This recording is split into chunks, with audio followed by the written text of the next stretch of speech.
Hi everyone. Welcome back to my channel. నేను మీ సువర్ణ. First time గనుక నా ఛానల్ చూస్తున్నట్లయితే ఖచ్చితంగా సబ్స్క్రైబ్ చేసుకుంటారని ఆశిస్తున్నాను. ఓకేనా? సో, మన రెండో టాపిక్ ఏంటండి? ఫస్ట్ టాపిక్ బ్రహ్మ ముహూర్తం అయిపోయింది కదా! సో, మనం మన వీలుని బట్టి లేవగలం అంటే లేచి శుభ్రంగా అన్ని పనులు చేసుకొని అన్నీ చేసేయొచ్చు.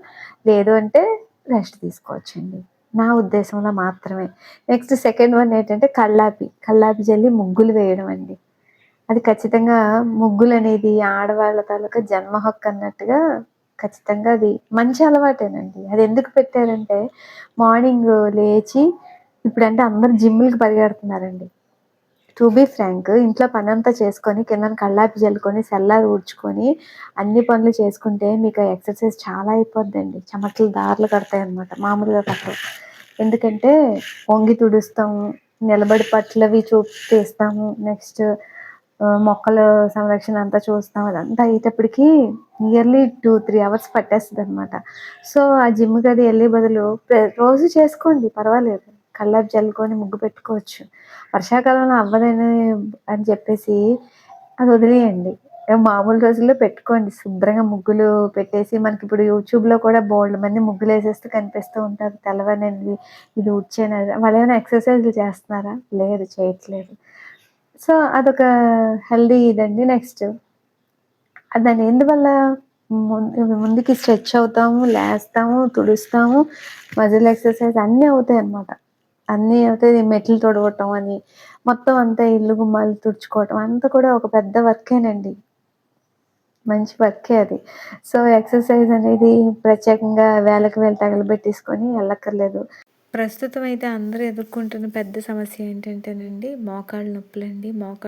నొప్పులతోటి వాళ్ళు అసలు చాలా చాలా మంది ఇబ్బందులు పడుతూ ఉంటారు. వాళ్ళు ముగ్గులు పెట్టడం మాట దేవుడెరుగు. మోకాళ్ళు బాగా ఉంచుకుంటే చాలండి. అలాంటి వాళ్ళు ట్రై చేయకండి. వాళ్ళ పిల్లలకి తెల్లవారు లేచి కొంచెం పని అప్పచెప్పండి. ఆడపిల్లలైతే వాళ్ళకి ముగ్గులు వాళ్ళు ఎలాంటి పిచ్చి గీతలేసినా పొగడండి. అలాగా అలవాటు పడతారు. మన సాంప్రదాయం అనేదని మన పిల్లలకి మనం నేర్పగలం అనమాట. ఇప్పుడేంటంటేనండి కల్లాపి జల్లీయడం అంతవరకు ఏంటంటే మీకు మంచి ఎక్సర్‌సైజ్ అవుతదండి. ఓకేనా? అందువల్ల కల్లాపి జల్లి ముగ్గు పెట్టుకోవడం ఆడవాళ్ళ లక్షణం. అది చేసినట్టయితే లక్ష్మీదేవి నిలబడుతుంది. అంటే లక్ష్మీదేవి నిలబడతది. వస్తది, ఉంటదనమాట. ఇంట్లో లక్ష్మీదేవి ఉంటది, లేపోతే ఎళ్ళిపోతది అనేసంటే మీరు బద్ధకించేసి ఇవేవి చేయకుండా కూర్చున్నారనుకోండి ఆటోమేటిక్‌గా శరీరం అనేది బాగా లేజినెస్‌కి గురి అయ్యి దేనికి స్ట్రెచ్ అవ్వదు, వంగదనమాట. సో, దానివల్ల ఏమవుతది రోగాలనేవి ఖచ్చితంగా వస్తూ ఉంటాయన్నమాట. రోగాలొచ్చినప్పుడు ఏంటి దేనికెళ్తది? లక్ష్మి అంటే ఏంటండి? లక్ష్మీదేవి అంటే మనం రోజు నిత్య వాడకంలో ఉండే డబ్బులనమాట. దాన్ని పెద్దవాళ్ళు లక్ష్మీదేవి అని దానికి చక్కగా మనం లక్ష్మీ తల్లి మన ఇంట్లో ఉండాలి, నిలబడాలి అనేసంటే ఆ డబ్బులు హాస్పిటల్స్‌కి పోయకుండా చక్కగా ఉపయోగపడాలంటే మార్నింగ్ లేచి శుభ్రంగా అన్నీ ఊడ్చి, కల్లాపులు జల్లి ముగ్గులేయండి. అదొక ఎక్సర్‌సైజ్ అయిపోద్ది. నెక్స్ట్ ఇప్పుడు నెక్స్ట్ టాపిక్ ఏంటంటేనంటే స్నానం అండి. స్నానం అనేది నైట్ అంతా కూడా మనం నిద్రపోతాం. నిద్రపోయినప్పుడు మనకి స్వెట్టింగ్ రావచ్చు.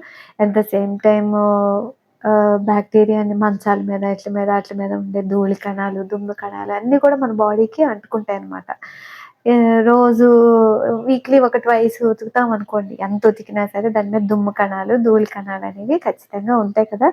అవన్నీ కూడా మన బాడీస్‌కనేవి అంటుకుంటాయన్నమాట. అంటుకున్న తర్వాత అది ఒకవేళ స్వెట్టింగ్ అది చెమట పట్టిందనుకోండి, ఒక విధమైన స్మెల్ అనేది వస్తదనమాట. ఆ స్మెల్ తోటి మనం ఇటు అటు తిరుగుతూ వంట చేసేసుకొని ఈళ్ళ పక్క నుంచి, ఆళ్ళ పక్క నుంచి వెళ్ళినప్పుడు మనకే ఒక గిల్టీ ఫీలింగ్ అనేది వస్తదనమాట. అమ్మో! నా దగ్గర ఏదైనా స్మెల్ వస్తుందేటో, అమ్మో! ఏదైనా కంపొస్తుందేమో ఇదంతా లేకుండా ఉండాలంటే మార్నింగే చక్కగా స్నానం చేసామనుకోండి, మన పని మనం చక్కగా చేసుకోవచ్చనమాట. ఇంకా అస్సలు మనకి ఎటువంటి గిల్టీ ఫీలింగ్ అనేది ఉండదనమాట. శుభ్రంగా హ్యాపీగా చేసుకుంటే ఒక పెద్ద పని అయిపోతదండి. స్నానం చేస్తే హ్యాపీగా రోజులో చాలా వరకు వర్క్ అయిపోయినట్లుగా ఉంటదనమాట. ఆ పని చేసేసుకుంటాం. అప్పుడు వంట పని అది మొదలుపెట్టండి. టిఫిన్ సెక్షను అన్నీ కూడా చక్కగా ప్రశాంతంగా అయిపోతాయనమాట. మరీ చిన్న పిల్లలతో ఉన్నవాళ్ళు, రాత్రిళ్ళు నిద్ర సమంగా లేనివాళ్ళు ఇలాంటి వాళ్ళంటే కొంచెం లేట్‌గా చేస్తారు. ఎంప్లాయీస్ అంటే నైట్ టైమ్ షిఫ్ట్‌లు చేస్తుంటారు కదా! ఆళ్ళు పడుకొని పోతారనమాట. లేదంటే శుభ్రంగా స్నానం చేసి పడుకొని పోండి. ఫినిష్. ఏ బాధ ఉండదనమాట. ఈ విధంగా స్నానం పని కానిచ్చేయాలండి. స్నానం చేయకుండా అందుకే ఏది పని ముట్టుకోకూడదని పెద్దవాళ్ళు చెప్తూ ఉంటారనమాట. ఓకేనా? నెక్స్ట్ ఓకేనా? సబ్స్క్రైబ్ చేయకపోతే చేసేయండి. సరేనా? బాయ్.